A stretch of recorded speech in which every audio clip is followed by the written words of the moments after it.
Pai do Senhor, meus queridos irmãos, queria trazer, antes de começar o Novo Testamento, falar sobre o Novo Testamento, um resumo da Bíblia, né?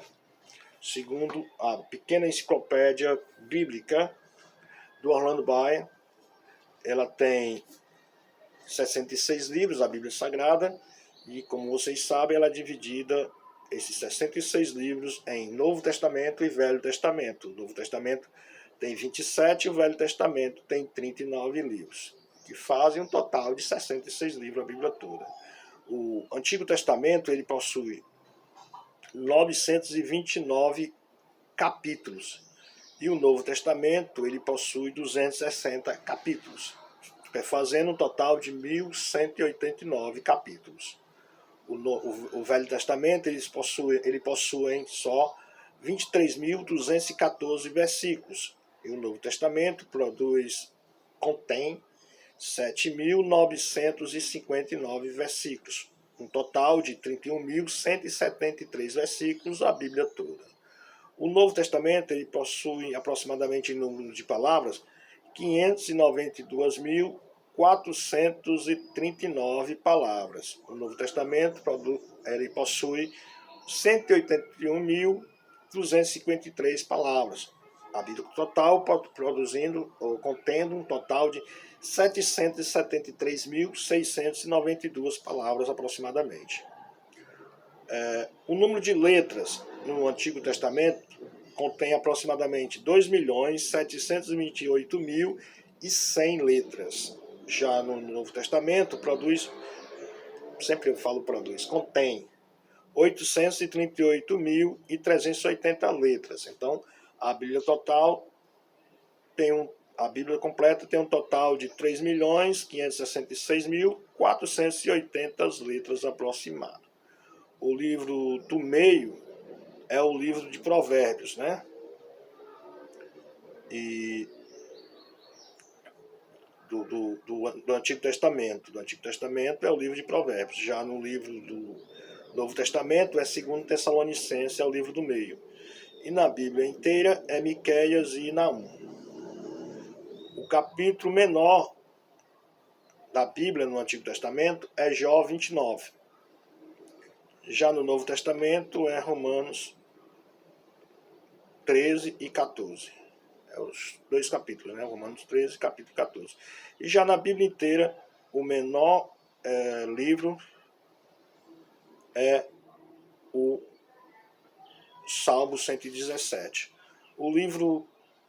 Isso é o capítulo menor, né? O livro menor, que a gente está falando, é Obadias, no Antigo Testamento, e 3º João, no Novo Testamento. Já na Bíblia completa, é 3º João mesmo. O versículo mínimo é o Êxodo 23, no Antigo Testamento, e Deuteronômio 5 e 17, no Velho Testamento. Já no Novo Testamento, o menor versículo é João 11:35. E já na Bíblia inteira é Êxodo 20:13 e Deuteronômio 5:17. Depois vocês conferem aí. São dados que a gente traz para a gente se familiarizar melhor com o livro, né? A palavra de Deus, ao tomar a Bíblia na mão, convém nos lembrar que é o livro que tem Deus, que tem vida, né? Então, a Bíblia é a palavra de Deus, é o livro de Deus, é o livro que tem vida. Então, pessoal, a gente pode dizer com isso que a gente falando sobre a estrutura bíblica, a gente já falou sobre o Antigo Testamento, sobre o primeiro livro a ser escrito, né, e o último, né, o primeiro, como vocês viram, foi Jó em 1521 a.C., e o último do Antigo Testamento foi 432 a.C., o livro de Malaquias, né? Então foi nesse período que foi escrito todo o Antigo Testamento. Já o Novo Testamento, logo depois da ressurreição de Cristo, né, é que começa a ser escrito o Novo Testamento. Enquanto Cristo estava antes da ressurreição, durante seu ministério, não foi escrito nenhum livro. Só depois da ressurreição de Cristo é que os livros passam a ser escritos, os evangelhos, as cartas, né, o Apocalipse, né, passa a ser escrito. Então, logo depois da ressurreição de Cristo, aqueles que foram testemunhas oculares de sua glória saíram pregando o evangelho a todos os lugares. Isso era feito verbalmente. né? Como eles não tinham escrita, eles passaram a falar verbalmente das maravilhas de Jesus. Com o passar dos anos, surgiu a necessidade de registrar aquilo que ensinavam. Foi aí, né, que os livros do Novo Testamento começaram a ser escritos. É bom lembrar que, enquanto o Antigo Testamento levou cerca de 1046 anos para ser escrito, o Novo Testamento foi em menos de 100 anos. Né? Então, em menos de 100 anos, os livros, o Novo Testamento já estava completo. Ao passo que o Antigo Testamento foi 1046 anos.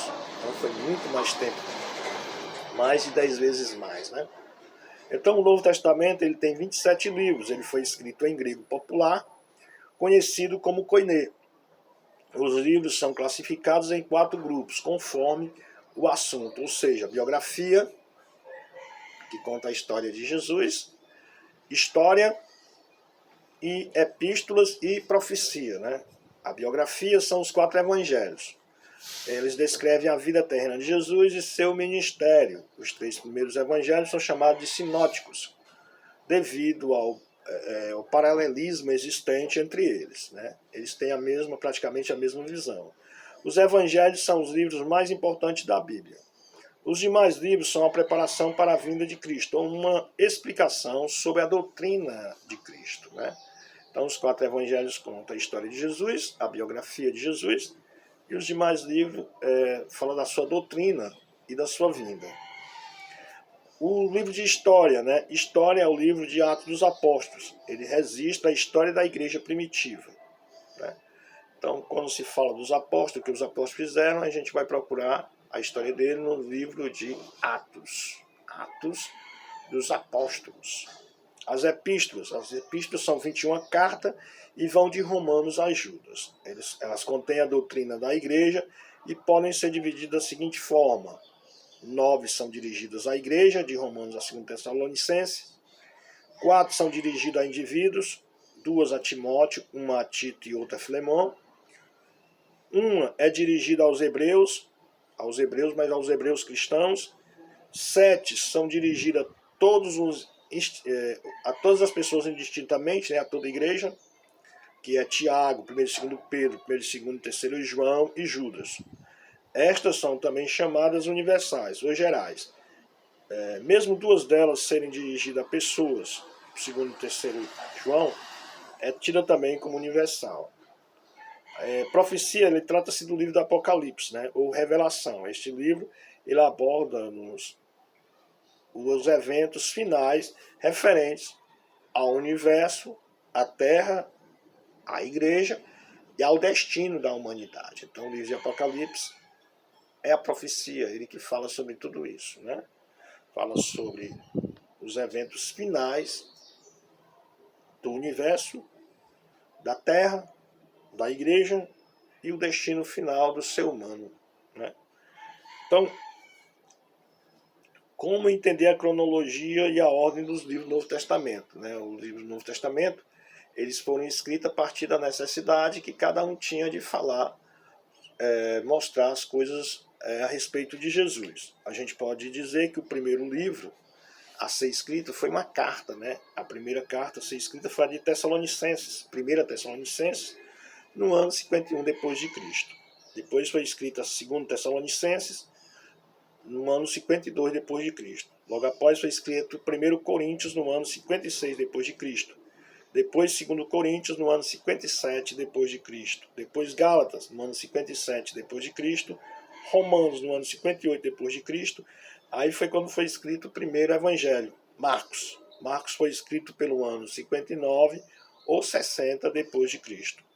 Efésios foi escrito no ano 61 depois de Cristo. Tiago também no ano 61.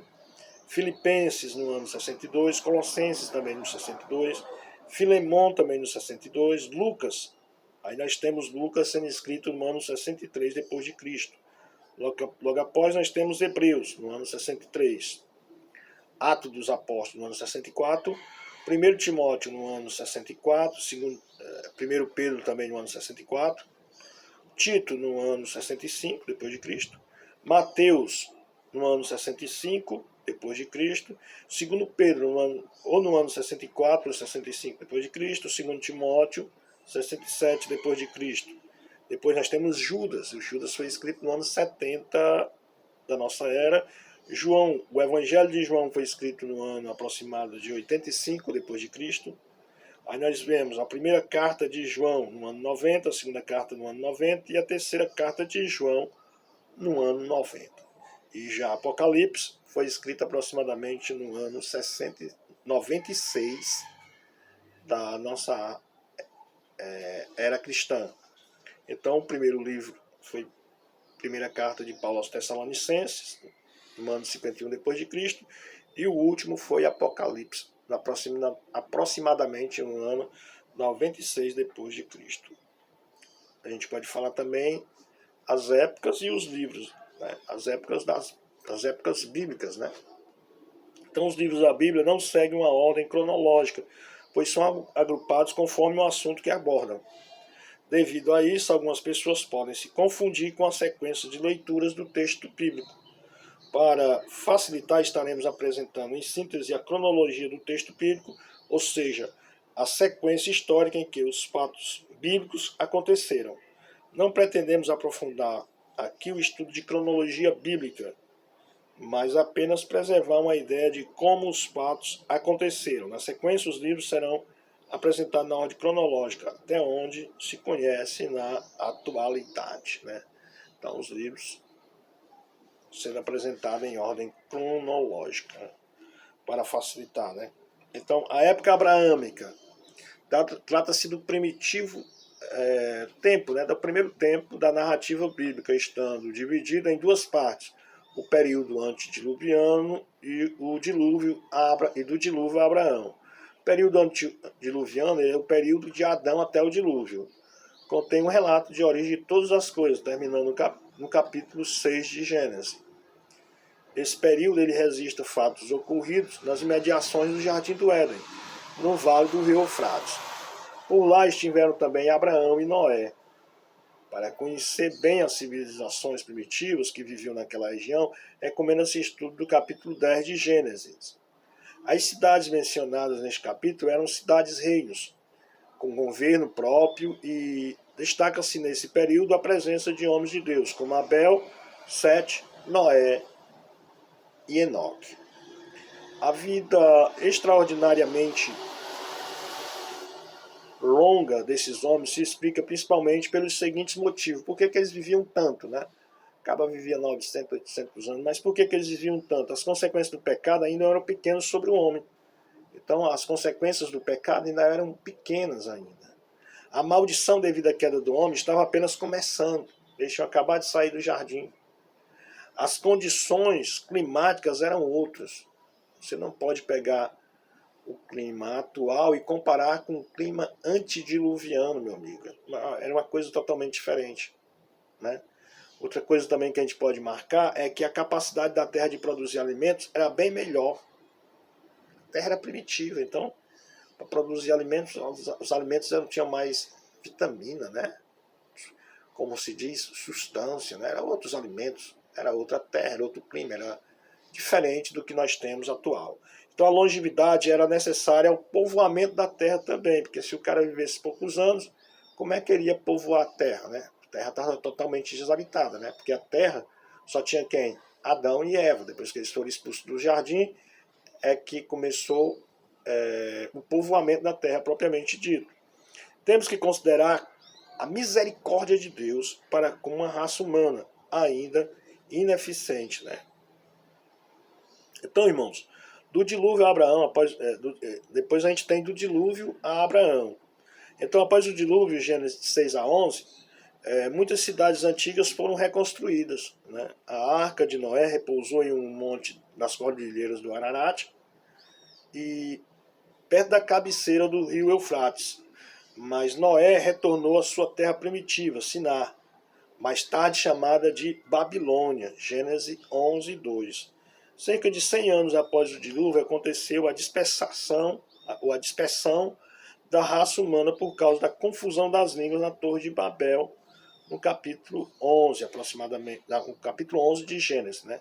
Então 100 anos aproximadamente após o dilúvio, aconteceu esse evento da Torre de Babel. Em Gênesis 10, nós podemos ver uma descrição trabalhada ou detalhada de como estavam distribuídas as ações após o dilúvio. A família de Abraão vivia na cidade de Ur, que na época era a capital da Suméria, e Abraão foi fiel a Deus em um ambiente influenciado pela idolatria. Alguns teólogos afirmam que Sem foi contemporâneo de Abraão durante 150 anos. Então, durante 150 anos, Abraão viveu a mesma época, foi contemporâneo de Sem. E pode ter transmitido a ele os ensinamentos divinos. Ora, pode sim, porque vocês moravam na mesma região e viveram na mesma época, sem dúvida nenhuma, Abraão, você não chegou a conversar, mas ele tinha conhecimento de Sem. Hoje a gente conhece também os pastores que vivem na nossa volta aqui no Brasil. Então a mesma coisa, como Abraão se interessava pelas coisas de Deus, ele sabia que o patriarca vivia naquela época ali, vivia ali entre eles e sabia talvez o endereço dele, sem dúvida nenhuma. Talvez até conversasse com ele, sobre as coisas divinas. Então a mensagem era oral, a mensagem não era escrita ainda, então o próprio Sem repassava para os seus o que Deus havia feito à sua família durante o evento do dilúvio. Qual era a época, pessoal? Trata-se do período histórico de Israel, um dos centros da narrativa bíblica, pois foi de Israel que nasceu Cristo, tema central da Bíblia. Então, era a época de Israel, um período patriarcal, esse período que vai de Abraão a José, de Canaã ao Egito, com Abraão que começa a história de Israel como um povo eleito. É ele o pai da raça hebraica, Salmos 105:6 e João 8:56. Abraão ele viveu em Ur, ou ele vivia em Ur, onde recebeu o chamado de Deus para fundar uma nação escolhida. Com isso ele segue para Canaã parando em Harã. Abraão era homem de grandes posses, bem relacionado com os reis e pessoas influentes da época. Então ele saiu de Ur e quando chega em Harã, ele para. Quando Abraão chegou a Canaã, a terra era habitada por nações excessivamente ímpias. A terra precisava ser conquistada. Deus revela seus planos a Abraão, mostrando que toda aquela terra seria de sua descendência. O cumprimento da promessa aconteceu muitos anos mais tarde, aproximadamente 430 anos depois que Deus fala a Abraão, é que a promessa é cumprida. Aleluia. Israel no Egito. Esse período ele vai da morte de José ao Êxodo, abrangendo a escravidão de Israel no Egito. O período começa com a ida de Israel para o Egito e relatada nos primeiros 12 capítulos do Êxodo, por ocasião da fome em toda a terra. Após a morte de José, Israel teve cerca de 60 anos de paz, antes de começar a escravidão. Depois de muito sofrimento no tempo oportuno, Deus levantou Moisés para retirar seu povo do Egito. E depois a gente vê Israel no deserto. Trata-se do período de 40 anos e foi o tempo que Israel gastou desde a saída do Egito até a entrada em Canaã. A viagem poderia ter sido feita em bem menos, porque o povo foi rebelde, aí passou a ser 40 anos, mas poderia ter sido feita em 40 dias ou em 3 dias, se ele tivesse ido pelo litoral. Então Deus ele precisava preparar melhor a nova vida na terra prometida. Então, para que o povo chegasse e vivesse em paz e tivesse um povo como nação, ele precisou ser trabalhado por Deus no deserto. Durante a viagem desses 40 anos que a gente mencionou, a nação de Israel foi fundada, as leis foram criadas e os mandamentos divinos foram revelados. O povo que antes era escravo no Egito aprendeu a conviver com a presença de Deus. Todas as ordenanças do Senhor apontavam para Cristo, com uma perfeita expiação do pecado. Destacaram-se como líderes nesse período Moisés e Josué, que eram civis, né? E Arão e Eleazar, que eram religiosos. Moisés não pisou na terra de Canaã, mas antes de morrer, ele avistou a terra e a dividiu entre as nações de Israel, entre as tribos, né, de Israel, entre os filhos de Israel. A conquista de Canaã, esta fase da história de Israel, está dividida, está descrita, né, no livro de Josué, sob o comando do próprio Josué. Israel ele cruza o Jordão, acampa-se em Gigal, ele monta uma base ali de operações militares, né, para a conquista de Canaã. Essa conquista aconteceu em três fases: a fase sul, a fase central e a fase norte. Né? Durante a conquista, o tabernáculo é montado em Siló, permanecendo lá até o tempo dos juízes. A conquista somente não foi bem sucedida porque Israel não destruiu os povos vizinhos conforme a determinação de Deus. Era preciso realizar essa destruição para que o povo de Israel se mantivesse livre da influência pecaminosa daquelas nações. Enquanto Israel obedeceu a Deus, venceu os inimigos, mas quando deixou de obedecê-lo, ficou enfraquecido e sofreu derrotas. O livro de Josué vai até a sua morte, cobrindo um período de 23 anos. Destacam-se como profetas dessa época um anônimo, conforme Juízes 6, do 8 ao 10, e Débora, né? Juízes 4 e 4. Olha aí, um anônimo e uma mulher, né? Se destacaram como profetas nesse período. Meus queridos, parar por aqui, depois a gente continua com os juízes, tá? O segundo período dos juízes. Deus abençoe a todos, que as bênçãos de Deus possam estar na vida de cada um de vocês durante esse período. Obrigado por ter assistido esse vídeo, né?